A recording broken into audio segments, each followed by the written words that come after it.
त्याच्या बाबतीत पाजर फुटला नाही, हे काही नवीन नाही. सख्या भावाला सदाप्पा कदमला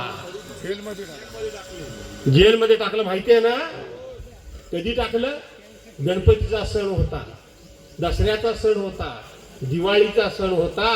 सख्या भावाच्या घरामध्ये कुटुंबामध्ये मला वाटतं दिवाळीचा दिवा सुद्धा लागला नसेल, पण ह्या माणसाला पाजर फुटला नाही. मी आज सांगतो तुम्हाला, जगामध्ये नियती नावाची गोष्ट आहे. यांची पाप एवढी मोठी आहेत, याच जन्मात इथंच या पापाचा त्यांना पाडा आणि उत्तर द्यावं लागेल. त्यांना त्या ठिकाणी शिक्षा झाल्याशिवाय राहणार नाही. इथंच भोगावं लागेल. लागेल का नाही लागेल? पूर्वी पोरानं करावं आणि बापानं भरावं असं होतं. आता तसं नाही. तुम्ही करा आणि ह्या जन्मेत त्याचा भोगाने मग जा. आहे का नाही? होईल ना असं? आता ह्याच्या पुढे काय भाषण करायची गरज आहे? विकास कामाकरता हा मूर्ख मला काही शिकवतो विकास कामाचा? हा आमदार असताना तुमचा रस्ता हा एक मुख्य रस्ता कसा होता? कसा रस्ता होता? वाटोळ लागलेलं होतं ना. आज शेवटच्या टोकापर्यंत जाईपर्यंत रस्ता कसा आहे? रुंद आहे, प्रशस्त आहे. हवा तेवढा चांगला आहे, उत्तम आहे. मी करगीला बोलणार आहे.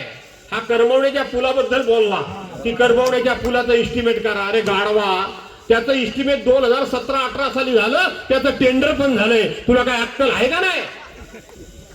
कसला केला होता त्याला निवडून दिला होता? तुबा कदमान सारखा सज्जन माणूस, हुसेन नलवाईन सारखा हुशार माणूस ज्या मतदारसंघाचं प्रतिनिधित्व केलं तिथे हे गाढव तुम्ही निवडून दिलं होतं. तुम्हाला सांगतो मी आता 2017-18 ला तो प्रश्न मी उपस्थित केला सभागृहामध्ये. त्याला बजेटमध्ये तरतूद सगळं आणलंय. वरवर बोलणार नाही ह्याच्यासारखं. सगळं आणलंय, पुरावे आणले. कोण त्याचा बापाचा बाप येत असेल आणि त्यांनी मला पुरावा विचारला तर माझ्या हातातच पुरावा आहे. त्याला कुठं पुरावायचा तो बघू नंतर. हा देवण्याचा पूल मी बांधला, उद्घाटन करायला तू आलास, मी आडवा गेलो नाही. जाऊ वाद करण्याचा अर्थ नाही. नाहीतरी गल्ला तुला आता मी पाळलाच होता. काहीतरी तुला हवं ना जरा मरू दे, फोड दे एखादा नारायण. फोडल्यानंतर काय झालं? मी कधीच कोणाच्या आडवा गेलो नाही. त्याला तो पूल आता टेंडर निघालंय, त्याचं डिझाईन झालंय, त्याला फॉरेस्टने अडकवला मँग्रोच्या नावाखाली. त्याच्याकरता आपण एजन्सी नेमली, त्याला पैसे भरले, त्याची मंजुरी दिली, त्याला आता बजेटमध्ये तरतूद झाली आणि हा सांगतो आता इस्टिमेट करा, आता अंदाजपत्रक करा. कसलं अंदाजपत्रक करा? तुला काही कळतं काय? काही कळत नाही. मूर्खातला मूर्ख आहे खरं सांगायला गेलं. आणि म्हणून बांधवानो भगिनीनो, हा बाहेरचा माणूस उगाच घाण आणू नका. इथे बाहेर आहे ती बाहेर राहू द्या. का हवी घरात घाण?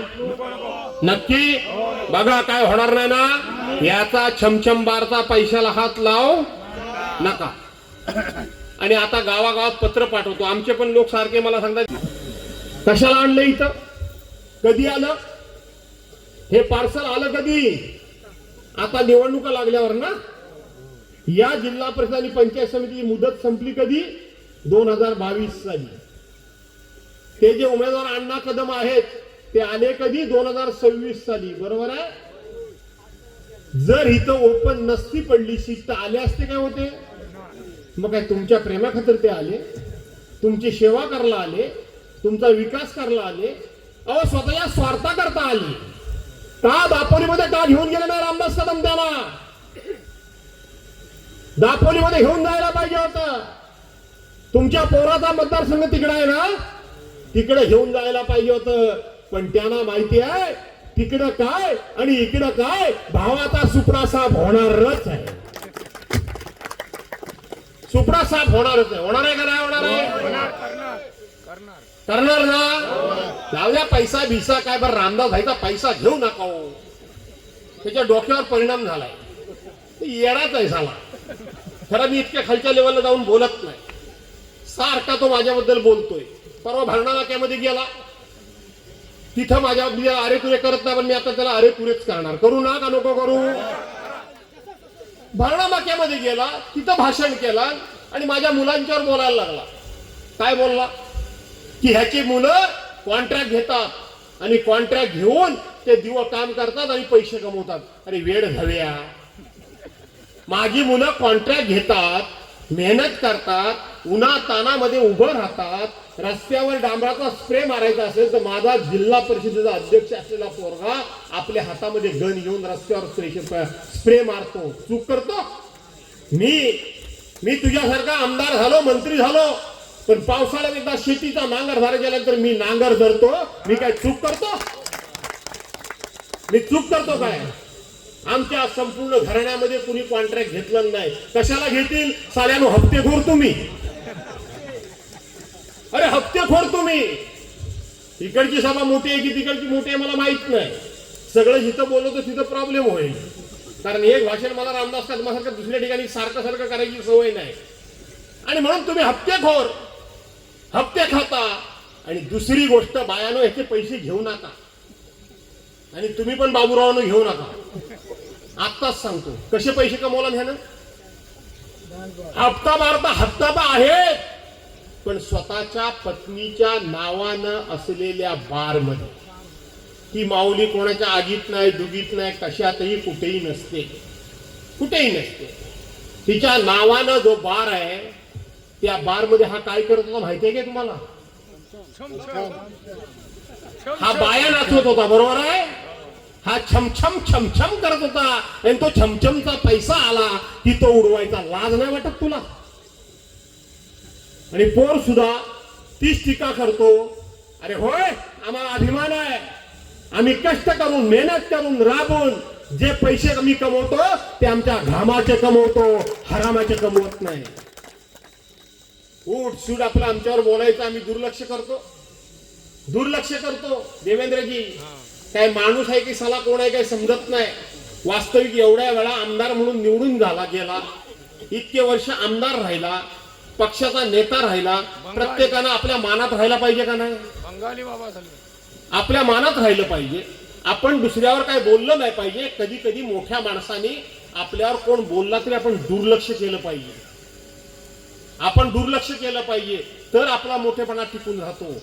पण ह्याला विकृती आहे मला वाटतं. ते केशवराव भोसले वारले, ते केशवराव तेव्हा वाटतील ते ह्याच्यावर बोलायचे की नाही बोलायचे? हा पण त्यांच्यावर बोलायचा, ते पण बोलायचे. मी ह्या रामदास भाई ना, काय जर तुम्हाला वाईट वाटलं, त्यांच्यावर त्यांचं भारी प्रेम आहे. बिचाराला लई त्रास दिला. आणि म्हणून ते बोलायचे, रामदास भाई बोलायचे. नंतर आता माझे बरेचसे मित्र तिकडे गेले, बरोबर आहे. माझे मित्र संजयराव कदम काय बोलायचे ते तुम्हाला माहितीच आहे. शशिकांत चव्हाण त्यांना सोडून गेले होते, ते पण त्यांच्यावर काय बोलायचे ते पण तुम्हाला माहिती आहे. शंकर कांगणे कधी इकडे येतात, संध्याकाळी तिकडे जातात, सकाळी इकडे येतात, इकडे आली की काय बोलतात, संध्याकाळी तिकडे गेली की काय बोलतात, हे सर्वांना माहिती आहे की नाही? तुम्हाला माहिती आहे की नाही? कोण या माणसावर बोललं नाही हो?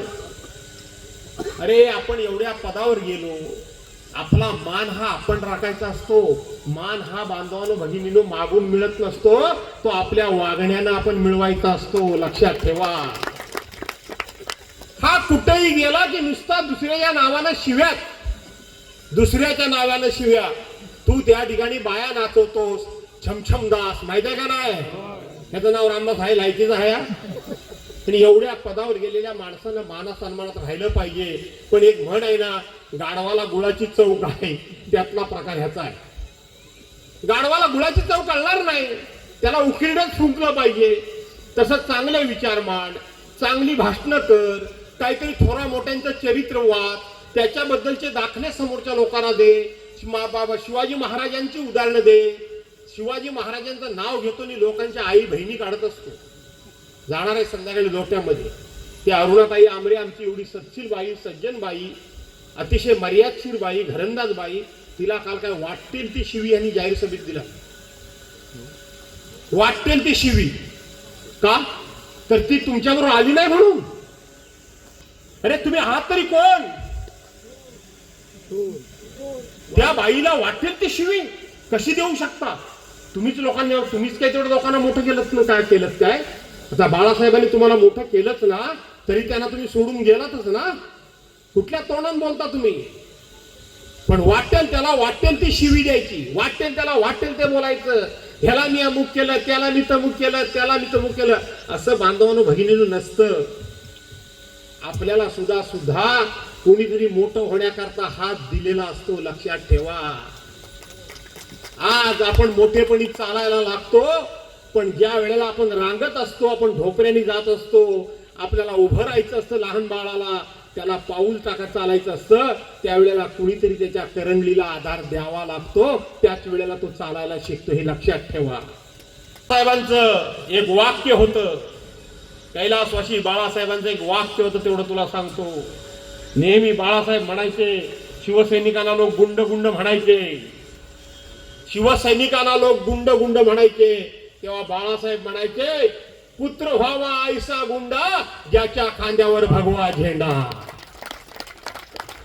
काय चूक काय केली अजिंक्यनं? अजिंक्यनं चूक काय केली? त्यांनी बाळासाहेबांची साथ सोडली नाही, त्यांनी उद्धव साहेबांची साथ सोडली नाही. तो आहे त्या ठिकाणी पक्षामध्ये राहिला, एवढा त्याचा गुन्हा आहे.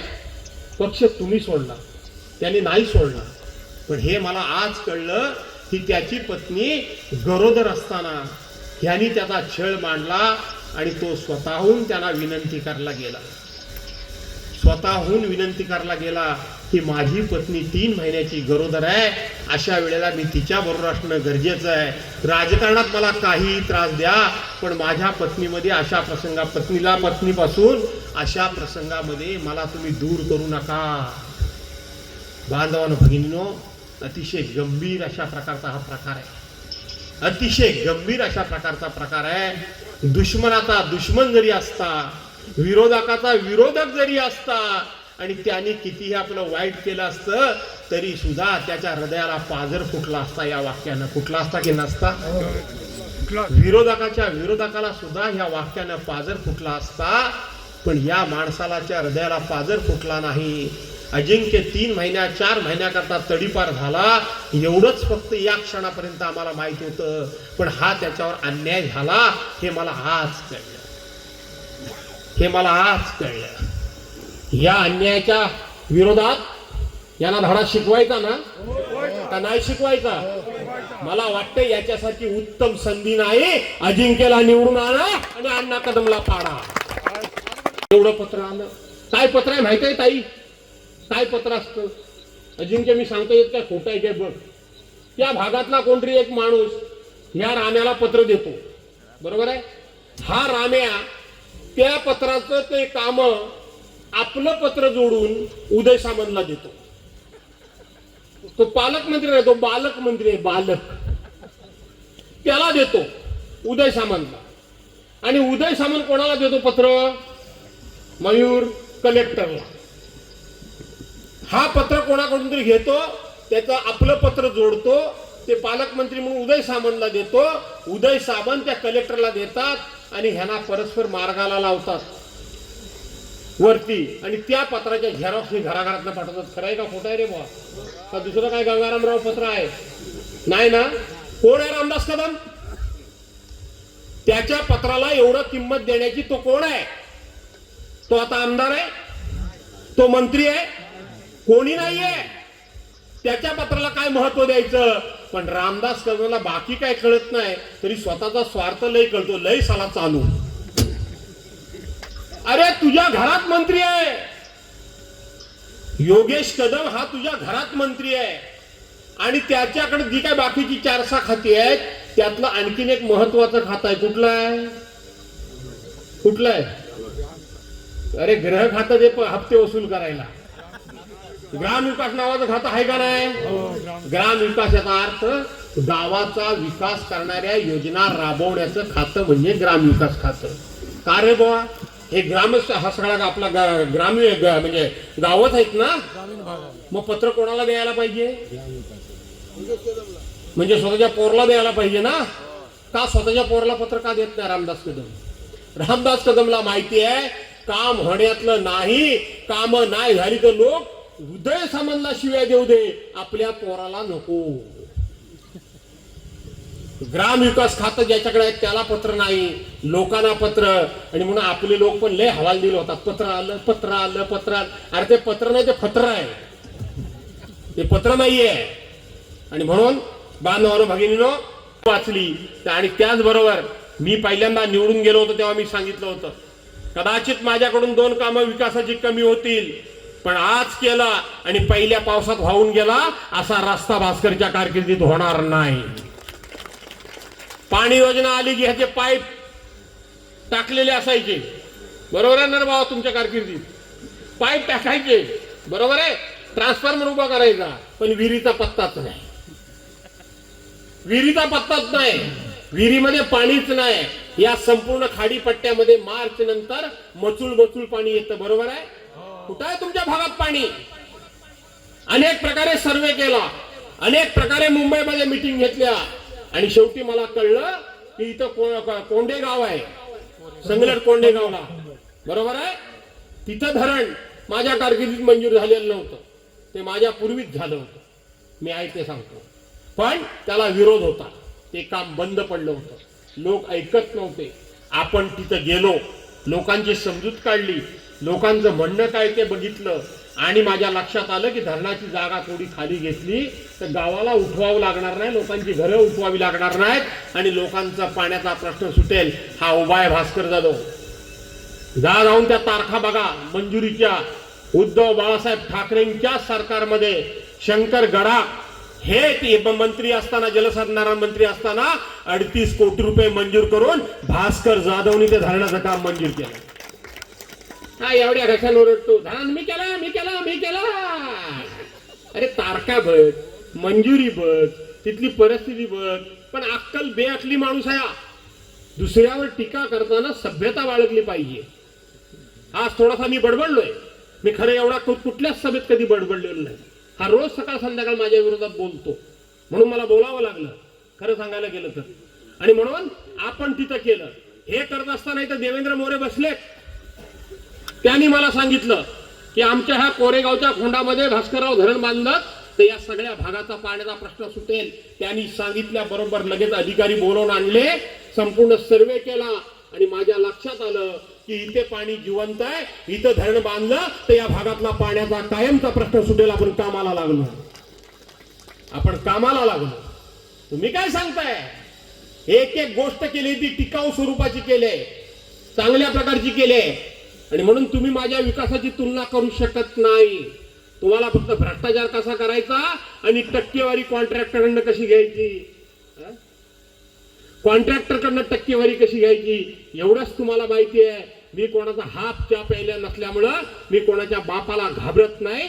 आणि म्हणून बांधवांनो भगिनीनो माझी विनंती आहे, या दहशतीला दादागिरीला घाबरू नका आणि या हरामाच्या आणि डान्सबारच्या पैशाला हात पण लावू नका. लावा. बशीरबाई बसलेत, आज हे तुमच्याकडे एक एक मत मागायला इथं आलेत, एक एक मत मागायला आलेत. जर का ह्यांनी उमेदवारी अर्ज भरला नसता तर समोरचा माणूस बिनविरोध झाला असता की नसता? झाला असता ना. त्याच्या पैशाला घाबरून, त्याच्या दादागिरीला घाबरून.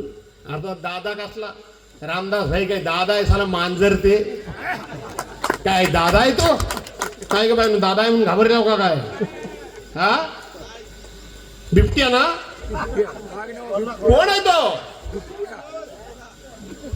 त्याच्यावर तर बोलतोच, पुढं बोलू नका, नको बोलू, बोलायला हवं ना. खरं तर घाणेरडा आहे, मी त्यावर बोलत नाही कधी. कडेला कोण तुमच्यातला बसला होता, कोणाच्या कडेला घाणवास आला का नाही तुम्हाला? तेच सांगतोय मी, यांना माहिती आहे कोणाला तरी. बहुतेक माझ्या जुन्या मित्राला भेटून आलेले दिसत आहे. आणि म्हणून हे तुमचं एक एक मत मागतायत. तुम्ही यांना निवडून द्या आणि उद्या जर तुम्ही यांना निवडून दिलं आणि तुमचं एखादं काम निघालं, मग ते रस्त्याचं असेल, विकासाचं असेल, कुठे अडचण झाली, कोणाचा अपघात झाला, कोणाला ऍडमिशन पाहिजे, कोणाला आरटीओ अडवलं, कोणाला पोलिसांनी अडवलं, तर तुम्ही ह्यांना फोन करू शकता. आणि यांना फोन केला आणि ह्यांनी जर तुम्हाला रिस्पॉन्स दिला नाही तर कधीतरी हे तुमच्या गावात येतील. तुम्ही ह्यांना ताटपणे प्रश्न विचारू शकता की नाही शकता? अरे बशीरबाई, तुम्हाला आम्ही तेव्हा आमची मतं दिली आणि अडचणीच्या वेळेला तुम्ही आमच्या उपयोगी पडलात नाही. बोलाल की नाही बोलाल? बोलू शकाल की नाही बोलू शकाल? एखादं काम केलं नाही तर जा विचारू शकाल की नाही शकाल? असे जरा बोलायला मला उत्तर द्यायला शिका, बरोबर आहे? पण जो बिनविरोध गेला,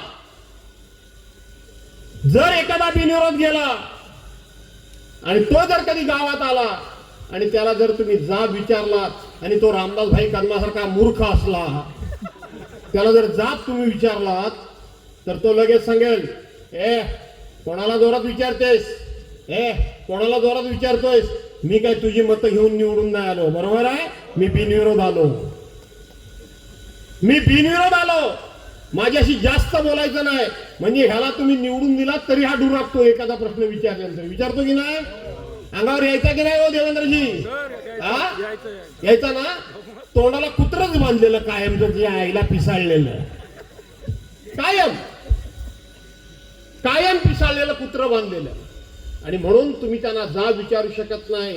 डॉक्टर बाबासाहेब आंबेडकरांच्या घटनेमध्ये आणि एका मतामध्ये ताकद किती आहे ते मी तुम्हाला समजावून सांगण्याचा प्रयत्न करतोय. रामदास कदमाच्या भाषणात तुम्हाला हे कधी ऐकायला मिळणार नाही. मिळेल? मिळालं कधी? कधी मिळणार नाही. आणि म्हणून डॉक्टर बाबासाहेब आंबेडकरांनी घटनेमध्ये तरतूद केली आहे की ह्या देशाचा पंतप्रधान असेल, राष्ट्रपती असेल, मुख्यमंत्री असेल, माझ्यासारखा आमदार असेल, नाही तर या गावातली एकटे बसलेली सामान्यातली सामान्य एखादी भगिनी असेल, ती जेव्हा मतदान केंद्रावर जाईल ते देशाचे पंतप्रधान, त्या ठिकाणी मोदी सरकार म्हणू दे नाही तर आणखीन काय म्हणू दे, त्यांना सुद्धा एकच मत देण्याचा अधिकार आहे आणि माझ्या भगिनीला सुद्धा एकच मत देण्याचा अधिकार आहे. ही मताची ताकद आहे, ही मताची ताकद आहे, हे मताचं महत्व आहे. म्हणून या मताला अनन्य साधारण आपण या ठिकाणी महत्व दिलं पाहिजे आणि ते राखलं पाहिजे, ते राखलं पाहिजे. आज हे तिन्ही उमेदवार तुमच्या समोर घेऊन आलोय. मला माहित नव्हतं, त्यांना माहित नाही की समोरनं प्रचंड पैशाचा पाऊस पडेल म्हणून. माहिती आहे की नाही? माहिती होतं ना, तरी सुद्धा आम्ही उमेदवार उभं करण्याचं धाडस दाखवलं ना, ह्यांनी उभं राहण्याचं धाडस दाखवलं ना. कोणाच्या जीवावर? कोणाच्या जीवावर? तुमच्याच ना. अरे ही लढाई जर लढायची असेल तर घाबरून चालेल काय? ही लोकशाही वाचवायची असेल तर कोणीतरी हे संकट अंगावर घेतलं पाहिजे का नाही पाहिजे? आम्ही ते घेतोय, ते केवळ आणि केवळ तुमच्या जीवावर, तुमच्या विश्वासावर, लक्षात ठेवा.